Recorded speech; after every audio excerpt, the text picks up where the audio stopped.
एक थेंब होतो आम्ही, आम्हाला समुद्र बनवलं. अधिकार दिला आम्हाला, आमचं नशीब घडवलं. पायांची धूळ होतो आम्ही, आंबेडकरांनी आम्हाला आकाश बनवलं, आकाश बनवलं.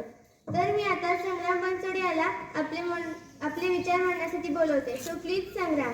नशिबी ज्यांच्या, अंधारच होता नशिबी ज्यांच्या, त्यांना प्रकाशाचं दान दिलं. तुमचे मानावे किती उपकार, तुम्ही देशाला संविधान हो दिलं, तुम्ही देशाला संविधान हो दिलं.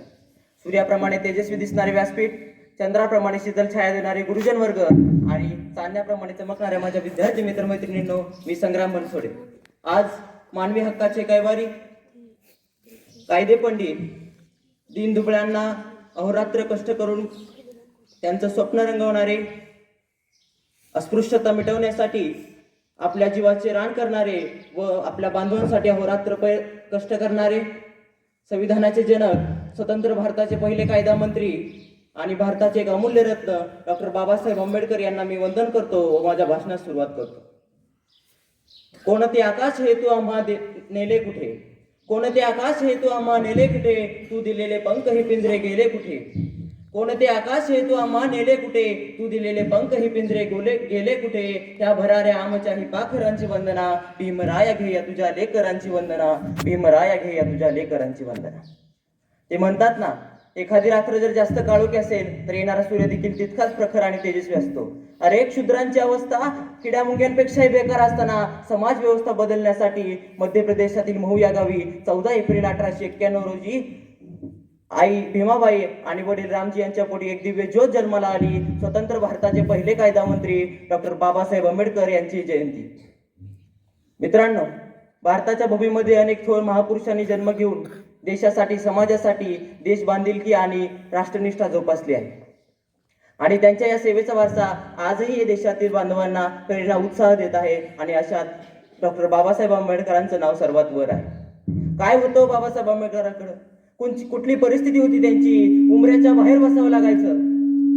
त्यावेळी देशामध्ये इंग्रजांचं सरकार होतं आणि जर इंग्रज अधिकारी त्या शाळेत इन्स्पेक्शन साठी आले आणि तर हे 5वीच्या वर्गातले बाबासाहेब वर्गाच्या बाहेर बसलेले असायचे. अधिकारी वर्गातल्या पोरांना प्रश्न विचारायचे, या काही पोराला प्रश्नाचं उत्तर यायचं नाही, परंतु वर्गाच्या बाहेर बसलेले हे 5वीच्या वर्गातलं पोरग प्रत्येक प्रश्नाला हात वर करायचं आणि म्हणायचं, साहेब मी देतो उत्तर. त्यावेळी ते अधिकारी शिक्षकाला म्हणायचे, तुमच्या शाळेची लाज या उमऱ्याच्या बाहेर बसलेल्या पोरांनी राखली, आत बसलेल्या या काही पोराला प्रश्नाचं उत्तर येत नाही. बाळा काय नाव तुझं? त्यावेळी बाबासाहेब म्हणतात, साहेब मला भीमा म्हणतात, माझं नाव भीमराव रामजी आंबेडकर. त्यावेळी अधिकारी बाबासाहेबांना म्हणतात, बाळा सगळ्या प्रश्नांची उत्तर दिलीस, पण एक शेवटचा प्रश्न तुला विचारतो. बाबासाहेब म्हणतात, विचारा, काही हरकत नाही.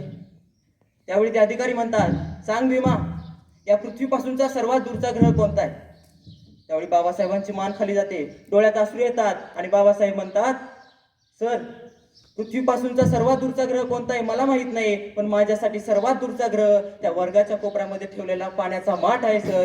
वर्गाच्या कोपऱ्यामध्ये ठेवलेल्या पाण्याच्या माठाला हात लावायचा अधिकार बाबासाहेबांना नव्हता, इतकी परिस्थिती त्यांची बिकट होती. आज आमच्या घरात उजेड येत नाही म्हणून आम्ही अभ्यासाला बसत नाही, पण ज्यांच्या घरात वीजच नव्हती, ज्यांनी रस्त्यावरच्या दिव्याच्या खांबाखाली बसून अभ्यास केला, तेच बाबासाहेब अमेरिकेच्या कोलंबिया विद्यापीठात जातात. आणि आजही तिथं गेलात तर तिथल्या प्रवेशद्वारावर लिहिलंय, अमेरिकेच्या कोलंबिया विद्यापीठात शतकातील सर्वोत्तम विद्यार्थी डॉक्टर बाबासाहेब आंबेडकर. बाबासाहेब आंबेडकर म्हणजे एक प्रखर नेतृत्व होते. डॉक्टर बाबासाहेब आंबेडकर म्हणजे वर्ण मार्तंडाचा आणि वर्णवर्चस्वाचा कोतडा फाडून काढणारी एक वाघनखी होती. डॉक्टर बाबासाहेब आंबेडकर म्हणजे एक प्रखर नेतृत्व असलेलं एक व्यक्तिमत्व होते. बाबासाहेबांनी नेहमीच आपल्या देशाच्या भवितव्यासाठी विचार केला आणि बाबासाहेब आंबेडकर आजही आपल्याला सांगतात, पोरांनो भविष्याकडे चला आणि पहिल्यांदा स्वतःचं भविष्य बनवा. डॉक्टर बाबासाहेब आंबेडकरांचे वडील काय करोडपती होते का अब्जाधीश होते? साधी पुस्तकं विकत घेऊन देता येत नव्हती बाबासाहेबांना. एक वेळ स्वतः उपाशी राहायचे पण पोराला पुस्तक आणून द्यायचे. आणि बाबासाहेबांचा सर्वात मोठा गुण माहिती आहे, त्यांच्या आयुष्यात त्यांनी एकदा वाचलेलं पुस्तक ते पुन्हा कधीच विसरत नव्हते, कधीच नाही, चुकून नाही. त्यांनी जर 10 वर्षापूर्वी एखादं पुस्तक वाचलेलं आणलं आणि त्यांना विचारलं की 355 पानावरचं दुसऱ्या पॅरेग्राफमधलं चौथं वाक्य कुठलं आहे, तर 10 वर्षानंतर सुद्धा ते बरोबर सांगायचे, एवढी बुद्धिमत्ता होती. सूरज को हथेली से कभी ढक नहीं सकते, सूरज को हथेली से कभी ढक नहीं सकते, समुद्र की लहरों को कभी रोक नहीं सकते, ये आसमां तेरी ऊंचाई पता है हमें, लेकिन मेरी भीम की ऊंचाई कभी नाप नहीं सकते, मेरी भीम की ऊंचाई कभी नाप नहीं सकते. डॉक्टर बाबासाहेब आंबेडकर म्हणतात, माझ्या विरुद्ध काळी मला दाबण्याचा खूप प्रयत्न केला, लाखो प्रयत्न केले गेले, मला दाबण्याचे छळण्याचे लाखो प्रयत्न केले गेले, पण मी हे विसरलो होतो की मी एक विजेप्रमाणे आहे. मला तुम्ही जितके आत दाबाल तितकाच विशाल वृक्ष बनून मी बाहेर पडेन. आणि म्हणूनच जे अस्पृश्यतेचे चटके मी सोसलेत ते मी माझ्या पुढच्या पिढीला सोसू देणार नाही. म्हणून वाचाल तर वाचाल आणि शिका, संघटित व्हा आणि संघर्ष करा याचा महान संदेश देणारे डॉक्टर बाबासाहेब आंबेडकर. बाबासाहेब म्हणतात की जगात गरिबी तिथंच आहे जिथं शिक्षण नाही, म्हणून अर्धी भाकरी खा पण पोरांना चांगले शिक्षण द्या. मला सांगा, देव कुठं राहतो? देव मंदिरात राहतो. मंदिर कुणाच्या हाताखाली आहे? मंदिर पुजाऱ्याच्या हाताखाली. पुजारी कुणाच्या हाताखाली आहे? पुजारी ट्रस्टीच्या हाताखाली. ट्रस्टी कुणाच्या हाताखाली आहे? ट्रस्टी राज्य सरकारच्या हाताखाली. राज्य सरकार कुणाच्या हाताखाली आहे? राज्य सरकार केंद्र सरकारच्या हाताखाली. केंद्र सरकार कुणाच्या हाताखाली आहे? केंद्र सरकार संसदेच्या हाताखाली. संसद कुणाच्या हाताखाली आहे? संसद राष्ट्रपतीच्या हाताखाली आहे. आणि राष्ट्रपती कुणाच्या हाताखाली आहे? राष्ट्रपती संविधानाच्या हाताखाली आहे. आणि मलाच नाही तर साऱ्या जगाला दिसतंय संविधान कुणाच्या हातात आहे? संविधान कुणाच्या हातात आहे? डॉक्टर बाबासाहेब आंबेडकरांच्या हातात आहे. डॉक्टर बाबासाहेब आंबेडकर पूर्वी शिवकाळात शिवमावळे शिवाजी महाराजांच्या शब्दावर मरायला तयार असायचे, पण आज असे किती नेते आहेत, आज असे किती राजे आहेत त्यांच्यासाठी पोरं मरायला तयार आहेत. अनुयायी मेलय. अनुयायी कोण आहे?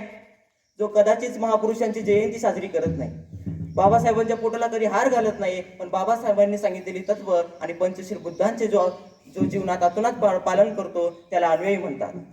पण सकाळी उठला, मंदिराचं दर्शन घेतलं आणि फोटोला हार घातला, चंदन लावला, नीळ लावला आणि जय भीम करत सुटला, असे टेम्पररी कार्यकर्ते तर चौकात चौकात जय भीम घालताना भेटतात.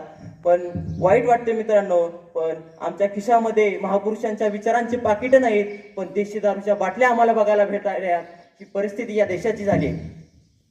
याचे चिंतन करण्याची कुठेतरी गरज आहे. बाबासाहेब आंबेडकर परदेशात जातात.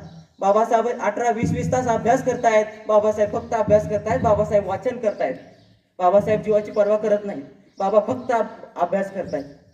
आणि बाबासाहेब ज्या लायब्ररीमध्ये जायचे, ती लायब्ररी उघडल्यानंतर त्या लायब्ररीत जाणारा पहिला विद्यार्थी कोण असेल तर डॉक्टर बाबासाहेब आंबेडकर असायचे. आणि लायब्ररी बंद झाल्यानंतर शेवटचा विद्यार्थी चला बाहेर निघा असं म्हणावं लागायचं. ते शेवटचे विद्यार्थी कोण असतील तर ते डॉक्टर बाबासाहेब आंबेडकर होते. सांगण्यासारखे खूप काही आहे, परंतु शेवटी जाता जाता एक मुद्दा आठवतो, तो तुम्हाला सांगतो. डॉक्टर बाबासाहेब आंबेडकरांनी महाडला 14 तळ्याचा सत्याग्रह केला, पण नंतर त्यांनी मनुस्मृतीचं दहन केलं. पण मनुस्मृतीचं दहन त्यांना भारताच्या जगाच्या पाठीवर कुठेही जाऊन करता आलं असतं, पण त्यांनी रायगडाच्या पायथ्याशीच का केलं? कारण 6 जून 1674 रोजी शिवाजी महाराजांच्या पहिल्या राज्याभिषेकला भारतातील भटांनी विरोध केला होता. आणि त्या विरोधाचा बदला घेणारा जर खरा कोणी मावळा असेल तर ते डॉक्टर बाबासाहेब आंबेडकर होते. शेवटी जाता जाता एवढेच म्हणावेसे वाटते, कोणालाही जमणार नाही अशी क्रांती करून दावली. कोणालाही जमणार नाही अशी क्रांती करून दावली. जातीयवाद्याला देऊन टक्कर, चौदार ओंजळ भरून दावली. पाणी निसर्ग नियमाप्रमाणे पाणी आग विझवते, पण माझ्या भीमानं तर पाण्यालाच आग लावली. पण माझ्या भीमानं तर पाण्यालाच आग लावली. जमीनदोस्त झालेल्या मानवतेचे पुन्हा उत्खनन करून ज्ञान, जिद्द आणि त्यागाने नवक्रांतीचा हिमालय उभा करणारे डॉक्टर बाबासाहेब आंबेडकर यांचा 6 डिसेंबर 1956 रोजी दुर्दैवाने मृत्यू झाला. अशा थोर महामानवाला माझे कोटी कोटी प्रणाम करतो व माझ्या वाणीस विराम देतो. धन्यवाद.